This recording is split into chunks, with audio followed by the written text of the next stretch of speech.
नमो नवघनश्याम कामकामितदेहिने कमलाकामसौदाम कणकामुकदेहिने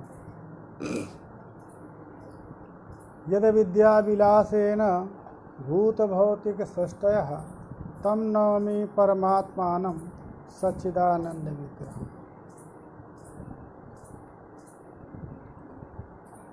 प्रत्यक्ष प्रमाण का निरूपण करने के बाद अनुमान प्रमाण का निरूपण किया गया। अनुमान प्रमाण के निरूपण के बाद वेदांताभिमत उपमान प्रमाण का निरूपण हुआ। अब आगम प्रमाण का निरूपण करना। आगमः वेदः श्रुतिः तत्र श्रुतिवाक्य प्रमाणम वे आगम प्रमाणम श्रुतिवाक्य प्रमाण का निरूपण कर रहे हैं। न्याय में शब्द प्रमाण है और यहाँ पर आगम प्रमाण।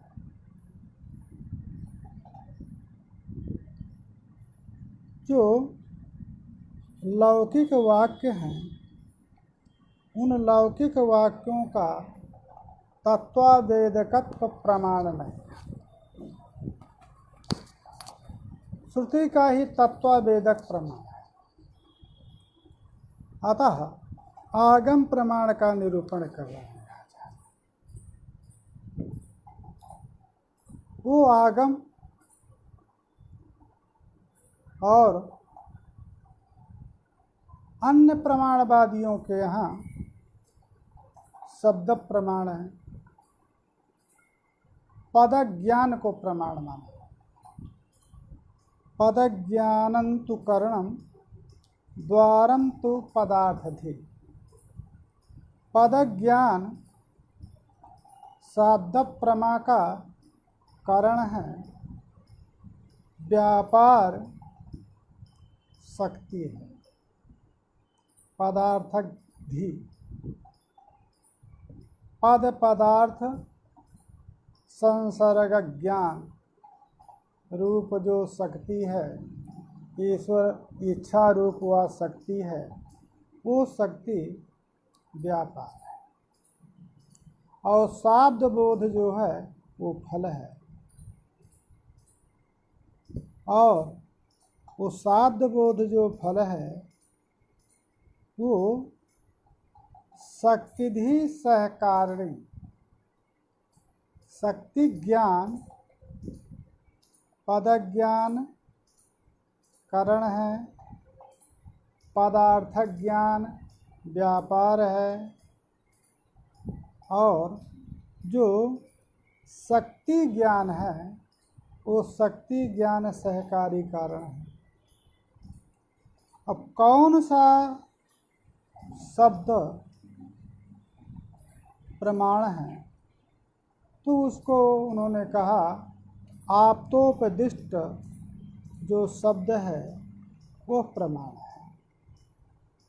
आप्त यथार्थ वक्ता, यथार्थ वक्ता के साथ साथ यह वस्तु तत्व से कार्चेन ज्ञानवान रागादिनापि अन्यथा नवादी साप्तः।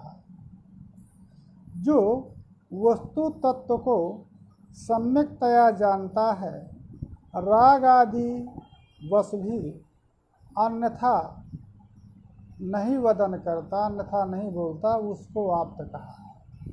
और उस आप्त पुरुष का जो शब्द है वो शब्द प्रमाण है। परंतु वो जो आप्त पुरुष है वो आप्त पुरुष परमेश्वर हो सकता है। परमेश्वर के साक्षात साथ साथ अन्य भी प्राणी मनुष्य आप्त हो सकता है। इसलिए वहाँ पर जो शब्द प्रमाण है वो किसी भी आप्त का ईश्वर भी आप्त है, अतः उसका जो कथन है वो प्रमाण होगा। और अन्य भी यदि कोई आप्त है यथार्थवत्ता है तो उसका भी वाक्य शब्द जो है प्रमाण है। इसके बाद शाब्द बोध में आकांक्षा, योग्यता, सनित्यादि कारण उनके यहाँ भी होंगे, शाब्द बोध ऐसे नहीं होता। उसी प्रकार के शाब्द बोध की जो सहकारी कारण हैं वो दोनों जगह अभिमत है। परंतु यहाँ पर परमेश्वरातिरिक्त किसी को आप्त पद से कहना संगत नहीं है, क्योंकि जो अन्य पुरुष हैं उनके वाक्यों का यदि प्रमाण होगा वो प्रमाण तत्वावेदक प्रमाण है। तत्व आत्म तत्व है, उस आत्म तत्व का जो वेदक है उस प्रमाण की ही यहाँ चर्चा करना है।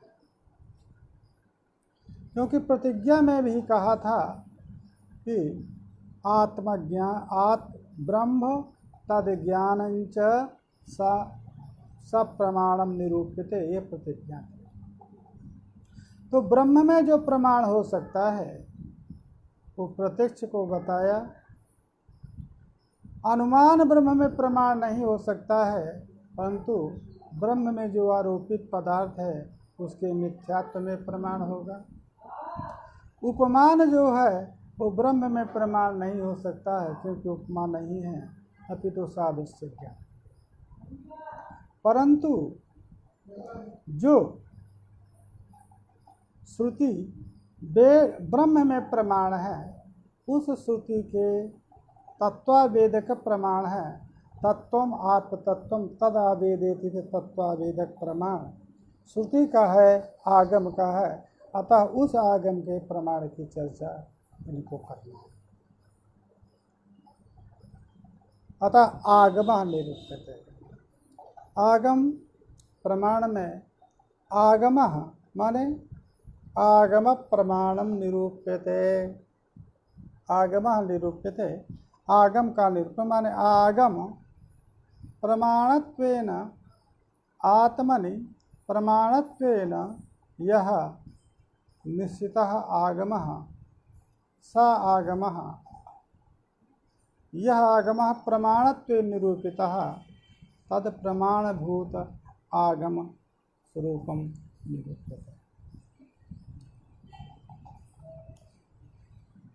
यस्य वाक्यस्य तात्पर्य विषयीभूत संसर्गः प्रमाणांतरे न बाध्यते तद वाक्यम प्रमाण। न्याय मत में था शब्द प्रमाण, आप्तोपदिष्ट शब्द प्रमाण, यहाँ वाक्य प्रमाण। क्यों? इसलिए कि वेद के शब्दों का अर्थ उपक्रम उपसंहार अभ्यास आदि पंचविध लिंगोपेत ही तात्पर्य का निर्णय वेद में माना गया है। और वो जो निर्णीत अर्थ है उस निर्णीत अर्थ में उस वाक्य का प्रमाण होता है। वाक्य घटक जो शब्द हैं वो वाक्य घटक शब्दों का भी साक्षात परंपराया उसी वाक्यार्थ में ही तात्पर्य वाक्यार्थ तात्पर्य में ही पर्यवसान माना जाता है। अतः यहाँ पर न शब्द प्रमाणम अपितु वाक्यम प्रमाणम, जिस प्रकार से तत्त्वमसि ये जो वाक्य है, ये महावाक्य केवल तत्त्वमसि ये 3 पदों के द्वारा उस अखंड चैतन्य अर्थ का बोधक नहीं, अपितु सदैव सोविदमग्रे आसीतेकमेव द्वितीयम्, यहाँ से उपक्रम करके और एतदात्मविदं सर्वं स आत्मा तत्त्वमसि श्वेतकेतोः, यहाँ पर जो उपसंहार हुआ, एक लिंग उपक्रम उपसंहार, नवधाकृत जो अनेक दृष्टांत पुरस्सर जो श्रुति का 9 बार अभ्यास किया गया वो दूसरा लिंग, और प्रमाणांतर से अवेद्य अर्थ का जो अखंड चैतन्य प्रत्यक्षादि प्रमाणों से अवेद्य है, उस अवेद्य जो प्रत्यक्ष अपूर्व अवेद्य जो है वो अवेद्य फल का जनक है। उपसंहार उपक्रम उपसंहार अभ्यासो अपूर्वता, अपूर्व अर्थ का फल द्योतक है, अपूर्वता और फल भी है। उसका फल आचार्यवान पुरुष फल जो मोक्ष रूप फल है, फल जो है से भी फल भी उसका लिंग है। प्रशंसा वाक्य भी है, आचार्यवान पुरुषावेद तावदेव चिरम यावत न विमुक्षे अतसंपस्से, यह जो अर्थवाद वाक्य है, जो उपपत्तियां हैं, यथा स्वयं एकेन मृतमय विकारेण सर्वं मद्मयं व्यातम भवति वाचारम हो विकारम। इस प्रकार के सर्वविधि लिंगों के द्वारा जिस वाक्य का तात्पर्य अवगत हुआ है और उस तात्पर्य अर्थ का तात्पर्य विषयीभूत जो संसर्ग है, संबंध है, वाक्य का जो संबंध है, वाक्य तत्त्वमसि वाक्य, उसका जो अखंड रूप अखंड चैतन्य रूप अर्थ है, उसके साथ जो संबंध है वो प्रमाणांतर से बाधित नहीं है।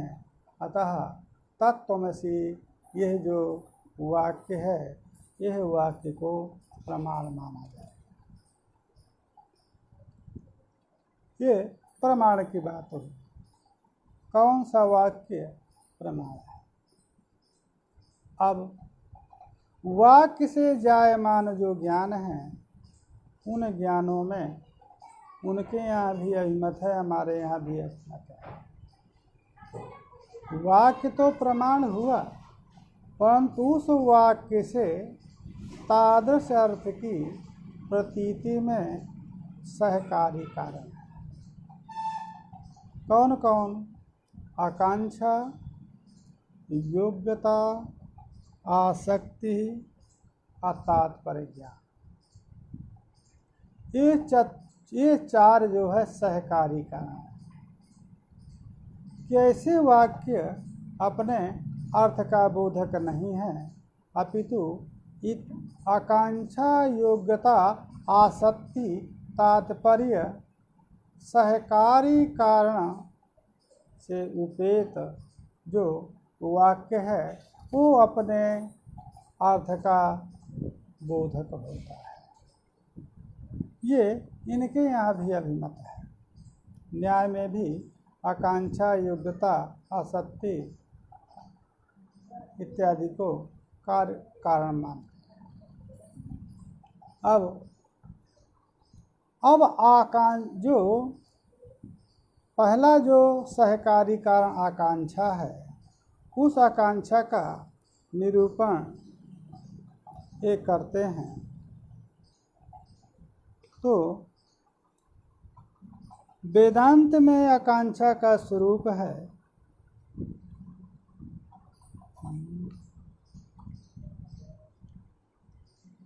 पदार्थानां परस्पर जिज्ञासा विषयत्व योग्यता, इसी का नाम है आकांक्षा। और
न्याय में आसक्ति, योग्यता, आकांक्षा, तात्पर्य ज्ञान, ये उनके यहाँ भी सहकार्य का है।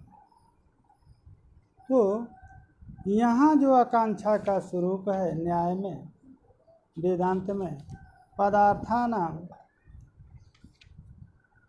परस्पर जिज्ञासा विषयत्व योग्यता, और ये योग आकांक्षा है।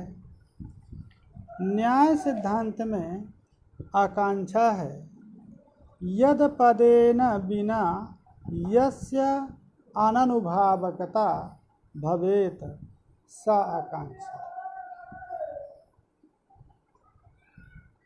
ठीक है। यद पदेन, एन पदेन बिना यद पदस्य अन्वय अननुभावकत्व, तेन पदेन तस्य सह तस्य आकांक्षा।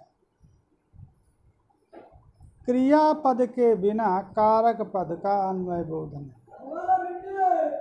अतः कारक का क्रिया के से साथ आकांक्षा है।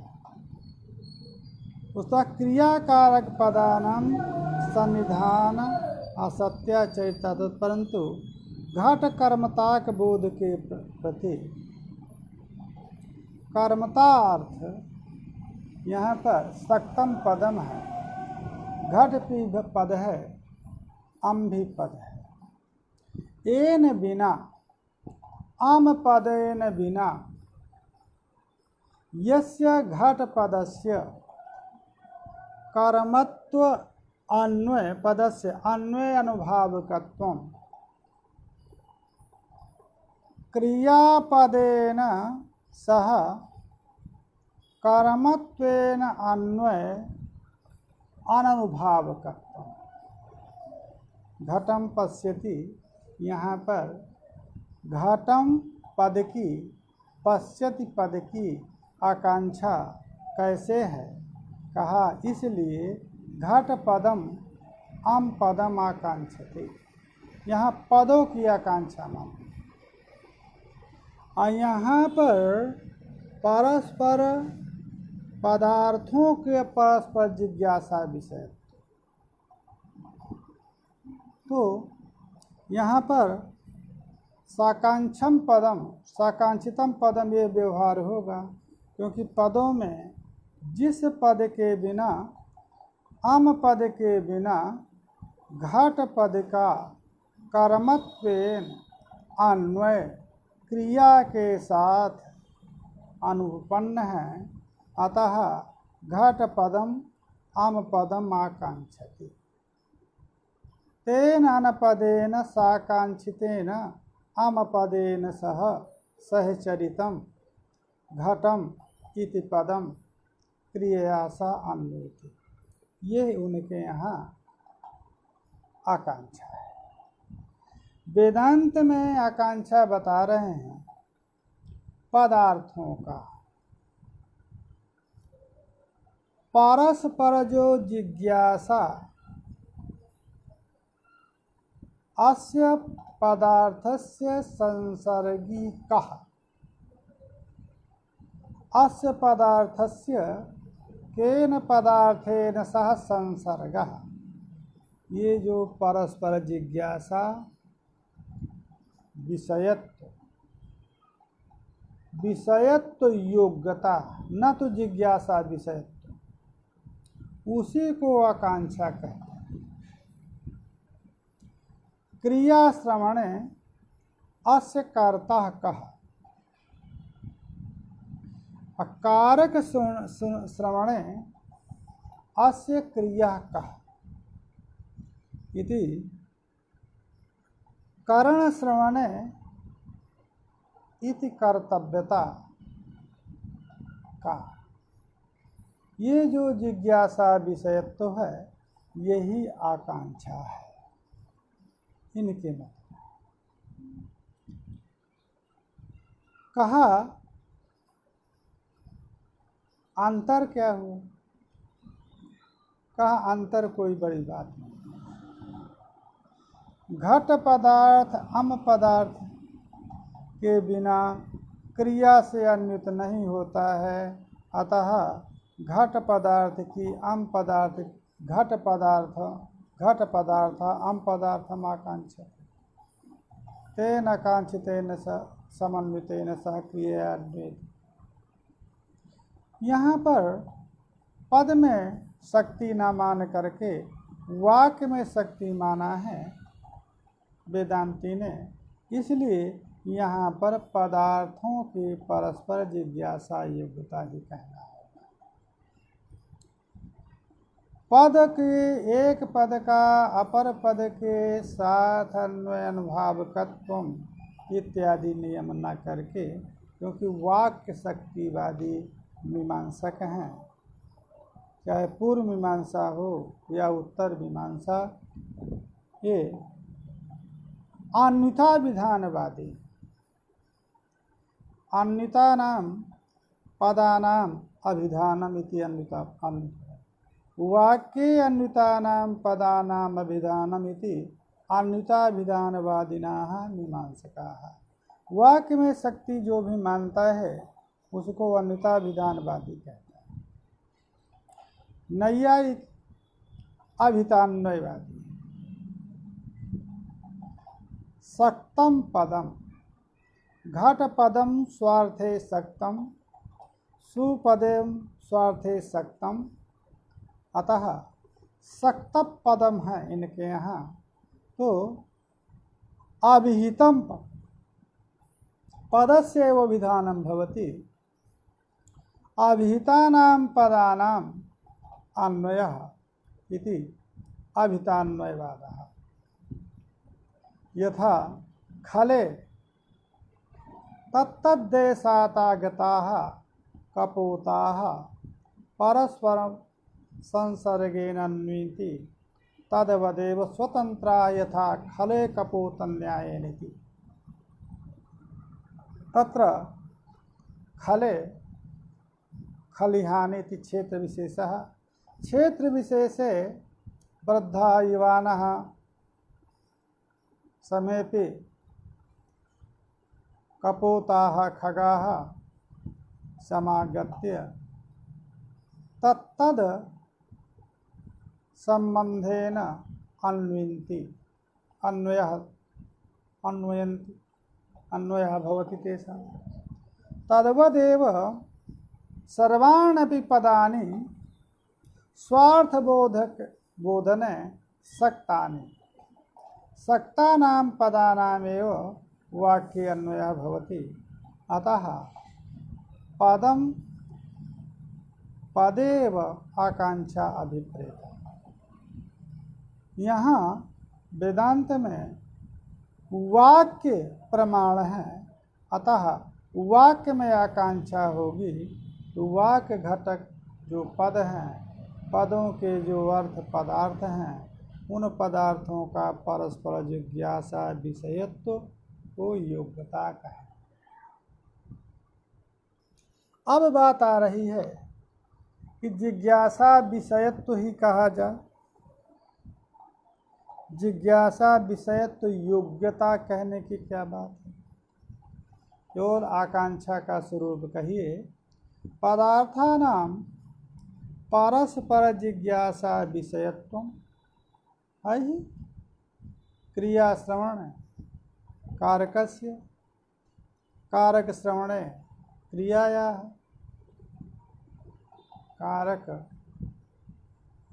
कारकार्थ श्रुते सते क्रियार्थस्य श्रवणे सति कारकार्थस्य परस्पर जिज्ञासा विषयत्वमस्ति।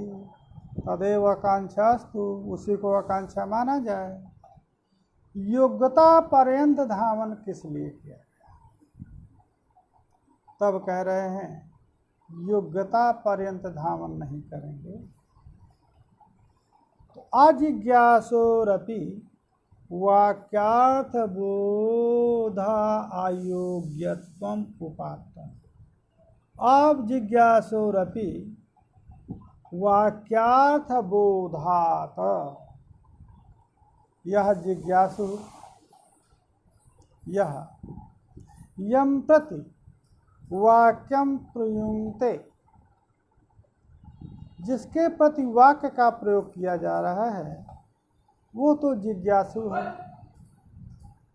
अस्य कारकस्य कया क्रियया सह अन्वयः, अस्याः क्रियाया केन कारकेण सह अन्वयः। ये परस्पर जिज्ञासा विषयत्व तो है उसको, परंतु जिसको जिज्ञासा है ही नहीं, वो भी यदि वाक्य को सुनता है तो साधुबोध हो जाता है। जिसके लिए वाक्य का उपदेश नहीं है वो भी वाक्य सुनता है तो अर्थबोध होता है। इसलिए जिज्ञासा विषयत्व तो नहीं है, परंतु जिज्ञासा योग्यत्व है। क्यों कहा? योग्यता रूप जो कारणता है वो योग्यता रूप कारणता कभी संभव होने पर, कभी कारणता के संभव हो जाने पर उसमें योग्यता रूप कारणता मानी जाती है। फलोपधायकता रूप जो कारणता है वो कार्यजनकत्वेन तत्काल कार्यजनकत्वेन जिसमें कारणता है वो फलोपधायकता रूप कारणता है। परंतु कदाचित उससे भी कार्य की उत्पत्ति हो सकती है तो उसमें योग्यता रूप कारणता है। उसी प्रकार से एतत् काल में वो जिज्ञासु नहीं है, परंतु जिज्ञास विषय तो नहीं है, परंतु जिज्ञास विषय तो योग्यता है। यदि वो जिज्ञासा करना चाहेगा तो शाब्दबोध उसको भी हो सकता है।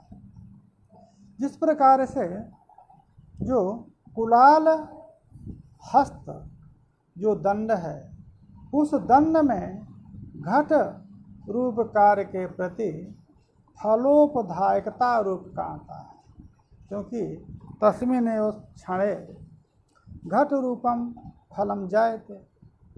परंतु जो औरणस्थ दंड है, वो औरणस्थ दंड में तत्काल में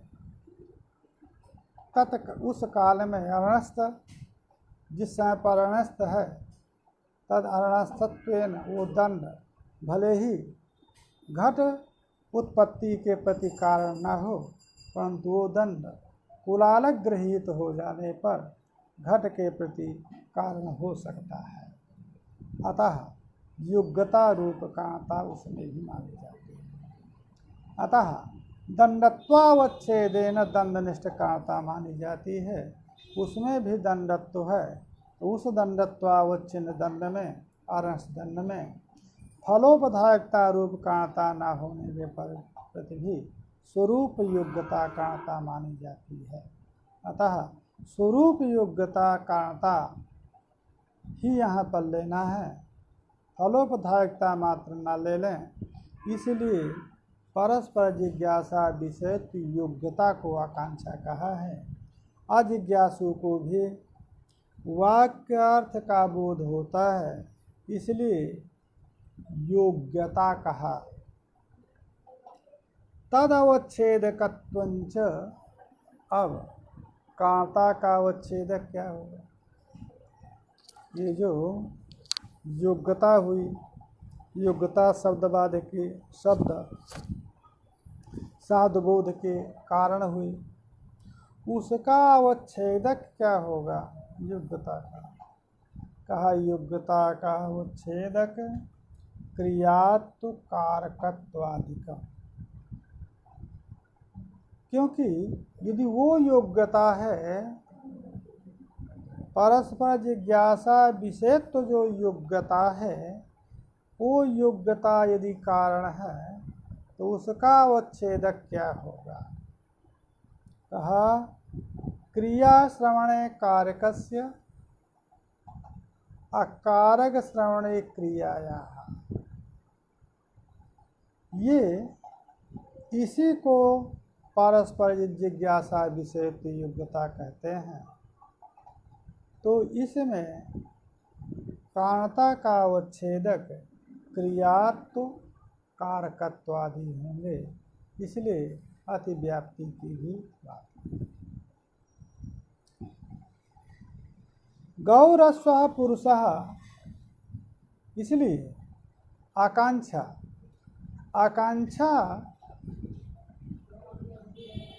जो परस्पर जिज्ञासा विषय तो योग्यता आकांक्षा है, उस आकांक्षा का जो आकांक्षा रूप जो कारणता है, उसका अवच्छेदक क्रियात्व कारकत्वादि, यह मानना क्यों अपेक्षित है? कहा यदि ये नहीं मानेंगे तो गौ अश्वः पुरुषः हस्ते, यहाँ पर भी गौ अश्व पुरुष हस्ती, इन पदार्थों का परस्पर जिज्ञासा विषयत्व योग्यता यहाँ पर भी मान लिया जाए, क्योंकि कारकत्व तो है, परंतु यहाँ न तो कारकत्व है परस्पर में, न क्रियात्व है। गौ अश्व का कारक नहीं, क्योंकि अश्व क्रिया नहीं, और अश्व क्रिया नहीं है, अतः अश्व के प्रति एक कारक है। अतः यहाँ पर अतिव्याप्ति नहीं होगी, क्योंकि इस परस्पर जिज्ञासा विषयत्व योग्यता रूप आकांक्षा का अवच्छेदक क्रियात्व कारकत्व है। तो जहाँ जिस वाक्य में क्रियात्व कारकत्व होगा, वह जो वाक्य में पदार्थ हैं, उन पदार्थों का परस्पर जिज्ञासा विषयत्व योग्यता होगी उसको हम आकांक्षा कहें। अतः गौरस्व पुरुषो हस्ति इत्यादि नाति व्याप्ति, ये वाक्य कहना चाहिए। इत्यादौ नाति व्याप्ति, क्योंकि तद अवच्छेद क्रियाकारकत्वादिक है। अतः गौ अश्व पुरुषः पुरुषो हस्ति, यहाँ पर तद अवच्छेदक जिज्ञासा योग्यता का अवच्छेदक क्रियात्व कारकत्व है। इस वाक्य में क्रियात्व कारकत्व अवच्छेदक नहीं है। अतः कोई भी कारणता होती है किसी न किसी धर्म से अवच्छिन्न होती है। वो धर्म अवच्छेदक धर्म के न रहने पर उसमें कारणता नहीं मानी जाती है। एन धर्मेण कारण अवच्छिन्नम सा धर्मः कारणतायाः अवच्छेदकः धर्मः। जो धर्म कारण का अवच्छेदक होता है वो धर्म से अवच्छिन्न कारणता होती है, और यदि कारणता का अवच्छेदक धर्म नहीं है तो उसको कारण नहीं कहा जा सकता है। यहाँ पर परस्पर जिज्ञासा विषयत्व रूप जो योग्यता है उसको बताया है। कारक क्रिया श्रवणे कारकस्य अकारक श्रवणे क्रियाया, ये आकांक्षा। तो क्रियात्व कारकत्व कारणता का उच्छेदक हो गया। अब वो गौरस्व पुरुषः हस्ति इत्यादि स्थल में नहीं है। अतः यहाँ पर आकांक्षा नहीं है, अतः आकांक्षा विरह हो गया। अन्यथा यदि आकांक्षा हो जाती तो क्या होता? आकांक्षा रहे और शाब्द बोध ना रहे तो अन्वय व्यभिचार होगा। कारणता कारण के दो व्यभिचार दोष हैं, अन्वय व्यभिचार और व्यतिरेक व्यभिचार। तद सत्वे तद सत्वम, यह अन्वय है कारण का। कारण सत्वे कार्य सत्वम, ये अन्वय है। कारणाभावे कार्याभावः, यह व्यतिरेक है। कारण सत्वे कार्याभावः, यह अन्वय व्यभिचार है, और कारण असत्वे कार्यभाव, ये व्यतिरेक व्यभिचार है। अन्वय व्यतिरेक व्यभिचार शून्य जो होता है उसी में कारणता होती है, इसलिए अन्यथा वो अन्यथा सिद्ध कहलाता है। रासव के रहने पर घट पैदा हो गया कोई, परंतु रासव के न रहने पर भी घट पैदा हो रहा है, अतः व्यतिरेक व्यभिचार है। उसी प्रकार से यहाँ पर यदि आकांक्षा मान ली जाती तो आकांक्षा शाब्द बोध के प्रति कारण है। कारण रहने के बाद भी गौरस्तः पुरुषो हस्ति इत्यादि वाक्य का कोई शाब्द बोध नहीं होता है, अतः अन्वय व्यभिचार हो जाता। अतः कारणता में अन्वय व्यभिचार नहीं है, क्योंकि कारणता अवच्छेदक क्रियात्व कारकत्वादि है। इसलिए अतिव्याप्ति यही है कि यत्र साध बोधो न जायते तत्र यदि आकांक्षा स्यात् तदैव अतिव्याप्ति दोषः, अतिव्याप्ति दोषः अन्वय व्यभिचार। परंतु जब हम क्रिया कारकत्वादि को कारणता का उच्छेदक मान लेते हैं तो गौरस्व पुरुषो हस्ति इत्यादि में क्रिया कारकत्व रूप जो अवच्छेदक है वो अवच्छेदक न होने के कारण वहाँ पर कारणता ही नहीं है। कारणता ही नहीं है तो साधु बोध नहीं हो रहा है, अन्यथा कारणता के रहने पर साधु बोध न होता तो अतिव्याप्ति माने अन्वय व्यभिचार रूपता होती। अब चलिए, ये तो हो गया, परंतु जहाँ पर अभेद अन्वय दो प्रकार का अन्वय होता है। पद का, एक पदार्थ का दूसरे पदार्थ से अन्वय, अन्वय माने संबंध है। एक पदार्थ दूसरे पदार्थ के साथ विशेषण होता है। भेद संसर्गेण अभेद संसर्गेण, ये विशेष विशेषण था। तो जो अन्वय है वो अन्वय भेद संबंधेन अन्वय होता है और अभेद संबंधेन भी अन्वय होता है। देवदत्ता घटमानयति, यहाँ पर देवदत्त का घट के साथ एवं आनयति इस क्रिया के साथ भेद संबंध है, क्योंकि घट का, देवदत्त का व्यापार आश्रयत्व अर्थ है, घट का फलाश्रयत्व अर्थ है, साध बोध भी भिन्न क्रमेण होता है। देवदत्त कर्तृक घट कर्मक आनयन, ये साध बोध आनयन व्यापार। अतः घट का, देवदत्त का घट से भी अभेद नहीं है और घट का आनयन क्रिया से भी अभेद नहीं, परंतु भेद संबंध है। क्या भेद संबंध है? ये जो आनयन रूप क्रिया है, उस आनयन रूप क्रिया का क्रिया निष्ठ जो व्यापार है, उस व्यापार का आशय देवदत्त है। अतः क्रिया के साथ देवदत्त का अन्वय, और जो घट रूप कर्म है, उस कर्म का क्रिया के साथ फलाश्रयत्वेन अन्वय। अतः देवदत्त का भी क्रिया के साथ व्यापाराश्रयत्वेन अन्वय है और घटम कर्म का भी क्रिया के साथ फलाश्रयत्वेन अन्वय है। अतः भेद घटित अन्वय है, क्योंकि व्यापार आश्रय है देवदत्त, व्यापार क्रिया है, अतः आश्रय आश्रयी में भेद है।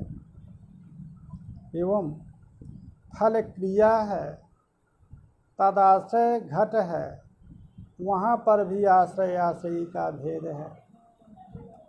क्रिया संबंधेन, आनयन रूप क्रिया संबंधेन घट के साथ देवदत्त का अन्वय है, और घटम रूप जो कर्म है, उस घटम रूप फल कर्म का जो फल है, उस फल का जनक जो व्यापार है, तद आश्रयत्वेन जो है वो घट का देवदत्त के साथ अन्वय है। ये आपका भेद अन्वय हो गया। ये भेद अन्वय में भी पदार्थानाम परस्पर जिज्ञासा विषयत्व रूप योग्यता यहाँ पर भी है। दूसरा है अभेद अन्वय। नीलो घटः लोक दृष्टांत है, उसकी हमको यहाँ चर्चा करना नहीं है। हमको तो तत्वमसि में अभेद का अन्वय बोध करना है। नीलो घटः, नील पदार्थ और घट पदार्थ। नीलो घटः में नीलवान घटः, ये अर्थ करना है। मतुप शब्द का गुण वचनादिभ्यो लुगिष्ठा सूत्र के द्वारा मतुप प्रत्यय से उत्तर और गुण वचन जो नील शब्द है, वो नील शब्द से उत्तर जो मतुप है, उस मतुप का लोप हो गया है। अतः नीलः घटः में नीलवान घटः। अतः नीलवान कहा घटः, तो नीलवान जो घटः है, तो नीलवान घटः में नीलवान का और घट का अभेद संसर्ग है। यह नीलवान स घटः अभेद अन्वय है, क्योंकि नील जो है वो गुण है, नीलत्व विशिष्ट नील, वो नीलत्व विशिष्ट नील का आश्रय घट है। यदि ये कहेंगे तो आश्रय आश्रयी के कारण नील और घट का भेद होगा। जैसे घटवत भूतलम में घट और भूतल का भेद होता है आश्रय आश्रयी भावेन, उसी प्रकार से नील जो गुण है वो गुण का आश्रय जो द्रव्य है एतादृश अर्थ करेंगे। दूसरा बात नीलो घटा होगा भी नहीं, नील शब्द नपुंसक लिंग है, नीलम स्वतः नीलम नीले नीला नपुंसक लिंग है गुणवचन। अतः नीला का अर्थ ही है नीलवान, मतुक पद का लोप हो गया। तो नीलवान घटः, यहाँ पर नीलवान यह सैव घटः, ये अभेद अन्वय है नीलवान पद का। नीला माने नीलवान पद का घट पदार्थ के साथ अभेद अन्वय है, अभेद संबंध, क्योंकि नीलवान और जो घट है वो दोनों अभिन्न पदार्थ हैं, वही घट ही पदार्थ है जो नीलवान है। नील भिन्न पदार्थ है, गुण है, परंतु नीलवान जो है वो घट है। नील आश्रय घट जब कहेंगे तो नील और घट का भेद संबंध होगा। जब नीला घटा कहेंगे तो वहाँ मतुप शब्द का मतुप जो प्रत्यय है उसका लोप माना जाता है। अतः नीलवान घटा, तो नीलवान घटा और घट का अभेद संबंध है। तो अभेद अन्वय में क्या कहेंगे, वहाँ तो आपने बता दिया क्रिया कारकत्व। तो अभेदान्वये च समान विभक्ति पद प्रतिपाद्य, यही आकांक्षा है। वहाँ पर दो आकांक्षाएं हो गई। एक आकांक्षा तो भेद संसर्ग में हुई, पदार्थानाम परस्पर जिज्ञासा विषयत्व योग्यता आकांक्षा, परंतु वही अभेद बोधार्थ में नीलो घटः नीलवान घटः इत्यादि स्थल में। अब नीलवान तो घटः एवं, अतः नीलवान कम आकांक्षते, तो नीलवान कह एतद आकांक्षा होती। नीलवान नील पद से अर्थ हुआ नीलवान, कह तो घटः एतद रूपेण परस्पर घटः, दूसरा पद लिया घटः। अब घटः जब कहेंगे कह घटः, तो नीलवान, नीला से नीलवान अर्थ लिया। अब यहाँ पर क्रिया कारकत्व,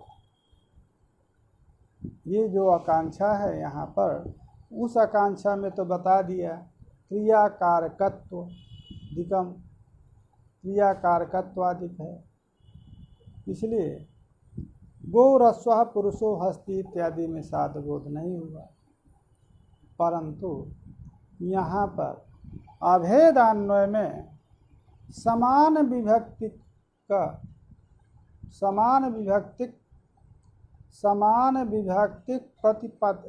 पद प्रतिपाद्यत्व। अच्छा, तो समान विभक्ति पद प्रतिपाद्य, तो समान विभक्ति जो विभक्ति नील में है, नीला वही घट में है, अतः समान विभक्ति पद प्रतिपाद्यत्व है। परंतु समान विभक्ति पद प्रतिपाद्यत्व रहने पर ही यदि आकांक्षा हो जाती तो यहाँ पर गौ रस्व पुरुषः अस्ति में भी समान विभक्ति है, परंतु आकांक्षा नहीं। न तो क्रिया कारकत्वादि रूप आकांक्षा है और न परस्पर जिज्ञासा विषयत्व है। वहाँ पर आकांक्षा जो है क्रिया कारकत्व अवच्छेदक है, और यहाँ पर समान विभक्ति पद प्रतिपाद्यत्व अवच्छेदक अभेदान में। तो यहाँ पर क्रिया है, क्रिया है, उस क्रिया से ही दोनों पदों का अन्वय होता है। नीलः घटः अस्ति, नीलम घटम जानामि, नीलम घटम आनयति। तो आनयन आदि जो क्रिया है, उस क्रिया के साथ ये कारकत्वेन नील और घट का कारकत्वेन अन्वय है, और उन दोनों में परस्पर जो अन्वय है समान विभक्ति प्रतिपाद्यत्व है।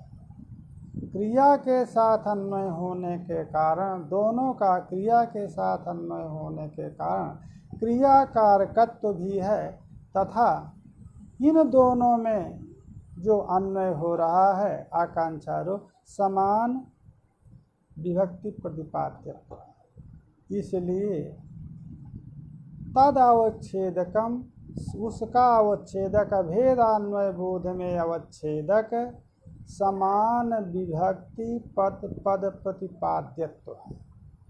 अतः क्रियाकारकत्व यदि ना भी रहे तो समान विभक्ति प्रतिपाद्यत्व होने के कारण ही तत्त्वमसि वाक्य में अव्याप्ति नहीं है। तत्त्वम, ये जो वाक्यों में अखंड अभेदन्वय बोध होता है तो वहाँ पर समान विभक्ति पद प्रतिपाद्यत्व रूप योग्यता है और प्रतिपाद्यत्व उस योग्यता का अवच्छेदक है। क्रियाकारकत्व परस्पर में न रहे, तत्त्व में परस्पर क्रियाकारकत्व नहीं है, परंतु समान विभक्ति पद प्रतिपाद्यत्व रूप अवच्छेदकता होने के कारण अभेदान्वय बोध जनक जो आकांक्षा है वो आकांक्षा रूप कांता यहाँ पर विद्यमान है, इसलिए अव्याप्ति नहीं होगी। एतादश ही आकांक्षा क्यों मानी जा रही है, इसका प्रतिपादन अगले से करेंगे। एतद आकांक्षा अभिप्रायण बलाबल अधिकरण की निरूपकता करेंगे। अब समय हो गया। हरि ओम तत्सत। हरि ओम तत्सत।